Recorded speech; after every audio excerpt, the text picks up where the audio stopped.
జై భీమ్ 99 న్యూస్ కి స్వాగతం. నిజామాబాద్ జిల్లా భీమ్గల్ పట్టణంలో 76వ గణతంత్ర దినోత్సవం సందర్భంగా మండల కాంగ్రెస్ పార్టీ భవన్ వద్ద బాల్కొండ ఇన్ఛార్జ్ ముత్యాల సునీల్ కుమార్ జాతీయ జెండా ఆవిష్కరించడం జరిగింది.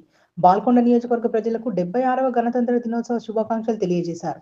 అనంతరం సికింద్రాపూర్ పెద్దమ్మ కాడి తండా గ్రామంలో గణతంత్ర దినోత్సవం సందర్భంగా భారత రాజ్యాంగ నిర్మాత డాక్టర్ బిఆర్ అంబేద్కర్ నూతన విగ్రహాన్ని ఆవిష్కరించిన ముత్యాల సునీల్ కుమార్, అలాగే గోన్గొప్పల గ్రామంలో ప్రజాయుక్త నౌక గద్దర్ నూతన విగ్రహాన్ని ఆవిష్కరించారు. ఈ సందర్భంగా బాల్కొండ నియోజకవర్గ ఇన్ఛార్జ్ ముత్యాల సునీల్ కుమార్ మాట్లాడుతూ, అంబేద్కర్ గారి భావజాలాన్ని అంతిపుచ్చుకొని తన జీవిత కాలం హక్కుల కోసం పోరాడిన నాయకుడు గద్దర్ అని, తన ఆటపాటలతో తెలంగాణ ఉద్యమానికి ఊపిరి అందించిన గద్దర్ తెలంగాణ ఏర్పాటుతో కీలక పాత్ర పోషించారని తెలిపారు. 76వ గణతంత్ర దినోత్సవ సందర్భంగా డాక్టర్ బాబాసాహెబ్ అంబేద్కర్ గారి విగ్రహం, ప్రజాయుద్ధ నౌక గద్దర్ గారి విగ్రహాలను ఆవిష్కరించడం నా అదృష్టంగా భావిస్తున్నానని అన్నారు. ఇట్టి కార్యక్రమంలో మండల కాంగ్రెస్ పార్టీ నాయకులు, కార్యకర్తలు తదితరులు పాల్గొన్నారు. విగ్రహావిష్కరణ సందర్భంగా ఇక్కడికి వచ్చేసినటువంటి గ్రామ ప్రజలకు, కాంగ్రెస్ పార్టీ శ్రేణులకు, గ్రామస్తులకు, మరి విగ్రహాన్ని ఏర్పాటు చేసినటువంటి సంఘానికి అందరు కూడా హృదయపూర్వక నమస్కారం తెలియజేస్తూ అందరు కూడా గణతంత్ర దినోత్సవ శుభాకాంక్షలు తెలియజేస్తున్నాం. ఎంతో కాలం నుంచి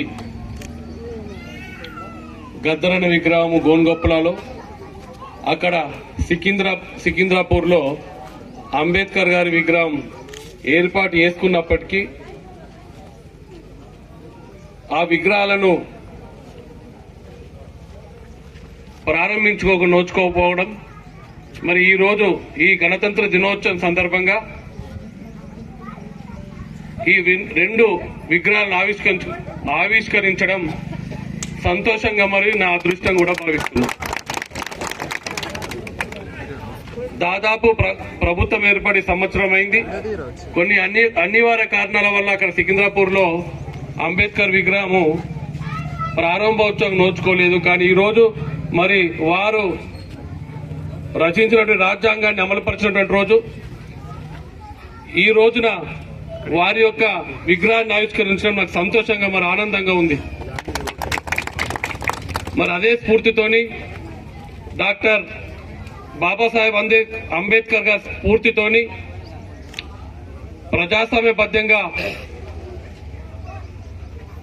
పోరాటం చేసినటువంటి గద్దరన్న గారి విగ్రహం కూడా ఈ రోజే ఆవిష్కరించడం సంతోషంగా ఉంది. గద్దరన్న అంటే పీడిత ప్రజల పక్షాన పోరాడేటువంటి వ్యక్తి. తన ఆటపాటల ద్వారా ప్రజాస్వామ్యానికి స్ఫూర్తినిస్తూ ఎన్నో పోరాటాలు చేసిండ్రు. ముఖ్యంగా తెలంగాణ ఉద్యమంలో కూడా వారి రాసినటువంటి పాట వల్ల తెలంగాణ ఉద్యమంలో ఒక భాగమై మనకు తెలంగాణ రాష్ట్రాన్ని సాధించుకున్నాం. ఆ మహనీయుల విగ్రహం నిజామాబాద్ అక్కడ ఏర్పాటైందో లేదో కానీ బాల్కొండ నియోజకవర్గంలో ఇప్పటి వరకు కూడా ఎక్కడ కూడా ఏర్పాటు కాలేదు. మరి మొదటి విగ్రహం గోన్గొప్పల గ్రామంలో ఏర్పాటు చేయడం జరిగింది. మరి ఈ గ్రామస్తులందరూ కూడా నేను శుభాకాంక్షలు తెలియజేస్తూ, మీ యొక్క స్ఫూర్తిని అభినందిస్తూ, మరి అటువంటి మహానాయకుడి విగ్రహాన్ని నేను ఆవిష్కరించడం సంతోషంగా భావిస్తూ మరొకసారి ఈ విగ్రహ దాతలను, విగ్రహాన్ని ఏర్పాటు చేసినటువంటి సభ్యులందరూ కూడా నా తరఫున, బాల్కొండ ప్రజల తరఫున, బాల్కొండ కాంగ్రెస్ పార్టీ తరఫున అభినందనలు తెలియజేస్తున్నాను. ధన్యవాదాలు.